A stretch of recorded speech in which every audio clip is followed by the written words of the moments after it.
मेरे सम्मानित प्रदेशवासियों, श्रावण माह लोक मंगल, श्रम सम्मान एवं सामूहिकता का पावन पर्व है। प्राकृतिक नव सृजन का संदेश देती है तथा अन्नदाता का परिश्रम हरित समृद्धि के रूप में फलीभूत होने लगता है। सनातन संस्कृति में प्रकृति का यही नवोन्मेष शिव आराधना से जुड़कर जीवन को संयम, सेवा और समरसता का मार्ग दिखाता है। समुद्र मंथन के समय भगवान शिव द्वारा हलाहल का पान सृष्टि की रक्षा हेतु किए गए सर्वोच्च त्याग का प्रतीक है। उन्हें जल अर्पित करने की परंपरा उसी त्याग, कृतज्ञता और जन कल्याण के भाव की अभिव्यक्ति है। देवाधिदेव महादेव स्वयं प्राकृतिक बोध के देवता हैं। उनकी जटाओं में प्रभावित गंगा, मस्तक पर सुशोभित चंद्रमा, कंठ का सर्प नदी जी और उनके गढ़ हमें प्रकृति के साथ सह अस्तित्व का संदेश देते हैं। जेठ तथा आषाढ़ के ताप के उपरांत जब श्रावण की रिमझिम धरती को स्पर्श करती है तो माटी की सौंधी सुगंध के साथ चारों ओर हरियाली छा जाती है।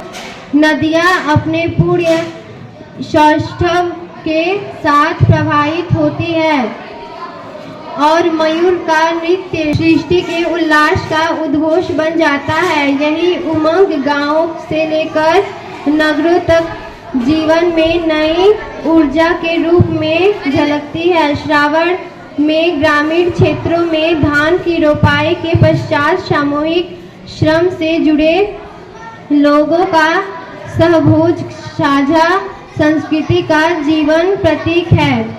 गांव से लेकर नगरों तक शिवालयों में उमड़ती श्रद्धालुओं की आस्था से सेवा, स्वच्छता और सामाजिक सहभागिता का अद्भुत वातावरण निर्मित करती है। पंच तत्वों में जल जीवन का मूल आधार माना गया है।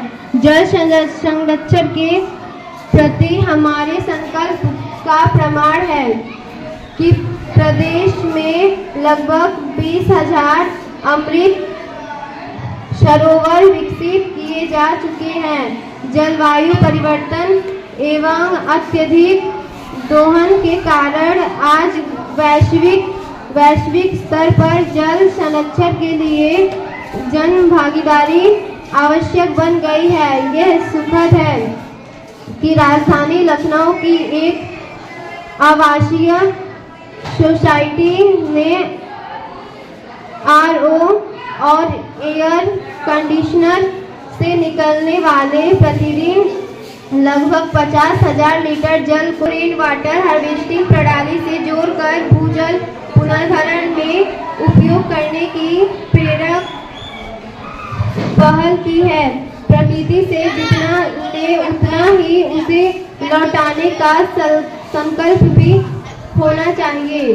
मैं सबसे विशेष रूप से कहना चाहता हूँ कि श्रावण माह को सेवा, स्वच्छता, जल संरक्षण, पर्यावरण संवर्धन और सामाजिक सहभागिता का माह बनाने का संकल्प लें। प्रत्येक बूंद का सम्मान तथा प्रत्येक पौधे का संरक्षण करें। यही श्रावण माह का वास्तविक संदेश है और समृद्ध, सुरक्षित तथा विकसित उत्तर प्रदेश की आधारशिला भी।